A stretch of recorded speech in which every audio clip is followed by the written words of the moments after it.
Hello friends, welcome to Shanti kitchen. இன்றைக்கி சாந்தி கிச்சனில் என்ன செய்ய போகிறோன்னா பூசணிக்காய் கூட்டு எப்படி செய்யலான்னு பார்க்கலாம் வாங்க. இதை ஈஸியாகவும் டேஸ்டியாகவும் செஞ்சிடலாம். பூசணிக்காய் கூட்டு செய்கிறதுக்கு நான் இந்த மாதிரி ஒரு பீஸ் எடுத்திருக்கேன். இது கிட்டத்தட்ட ஒரு 3/4 கிலோ இருக்கும்.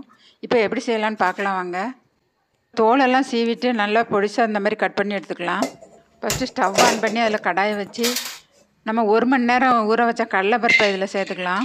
நீங்கள் கடலைப்பருப்புக்கு பதிலாக சிறுபருப்பு கூட சேர்த்துக்கலாம். ஆனால் சிறுபருப்பு ஊற வைக்க தேவையில்லை. கடலைப்பருப்புன்னா 1 மணி நேரம் ஊற வச்சுக்கோங்க. நம்ம ஊற வச்ச கடலைப்பருப்பை சேர்த்ததுக்கப்புறமா தேவையான அளவு தண்ணி சேர்த்துக்கலாம். தண்ணி சேர்த்துட்டு நம்ம கட் பண்ணி வச்சுருக்கிற பூசணிக்காவை இதோடு சேர்த்துக்கோங்க. கூடவே 1 ஸ்பூன் மஞ்சத்தூள் சேர்த்துக்கோங்க. அது கூடவே 1 ஸ்பூன் பெருங்காயத்தூள், ரெண்டையும் சேர்த்து நல்லா கலந்து விட்டுக்கோங்க.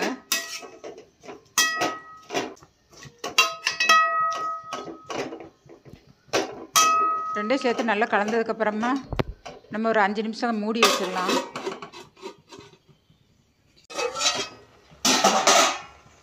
5 நிமிஷம் ஆனோடனே நல்லா வெந்ததுக்கப்புறமா திறந்து பார்த்து நல்லா கிளறி விட்டுக்கோங்க. இதுக்கப்புறம் தேவையான அளவு உப்பு சேர்த்துக்கலாம். உப்பு சேர்த்து நல்லா மிக்ஸ் பண்ணிக்கோங்க. இப்போ நம்ம கூட்டுக்கு தேவையான மசாலா அரைச்சிக்கலாம். ஒரு மிக்ஸி ஜாரில் 4 பல் பூண்டு சேர்த்துக்கோங்க. அது கூடவே 4 பச்சை மிளகாய் சேர்த்துக்கோங்க.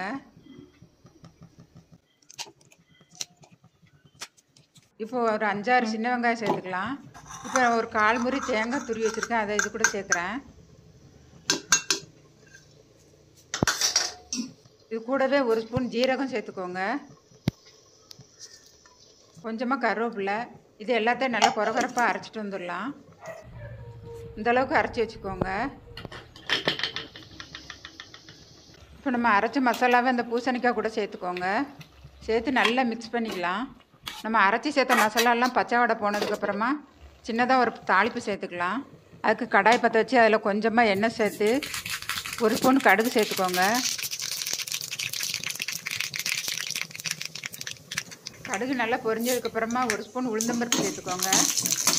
உளுந்தம்பருப்பு லைட்டாக செவந்ததுக்கப்புறமா 3 காஞ்ச மிளகாய் சேர்த்துக்கோங்க. காஞ்ச மிளகாய் லைட்டாக செவந்ததுக்கப்புறமா 2 கொத்து கருவேப்பிலை சேர்த்துக்கலாம். சேர்த்து நல்லா பொரிஞ்சதுக்கப்புறமா நம்ம அந்த பூசணிக்காயோட சேர்த்து நல்லா மிக்ஸ் பண்ணிக்கோங்க.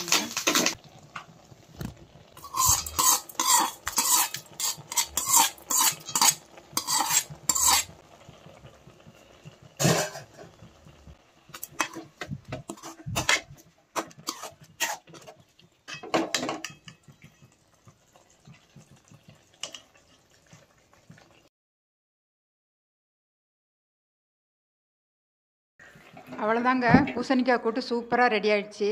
இதே மாதிரி நீங்களும் உங்கள் வீட்டில் செஞ்சு சாப்பிட்டு பார்த்து எப்படி இருக்குன்னு கமெண்டில் சொல்லுங்கள். இந்த வீடியோ பிடிச்சிருந்தா லைக் பண்ணுங்கள், ஷேர் பண்ணுங்கள், சப்ஸ்கிரைப் பண்ணிடுங்க. கூடவே பெல் பட்டனை கிளிக் பண்ணிடுங்க. தேங்க்ஸ் ஃபார் வாட்சிங்.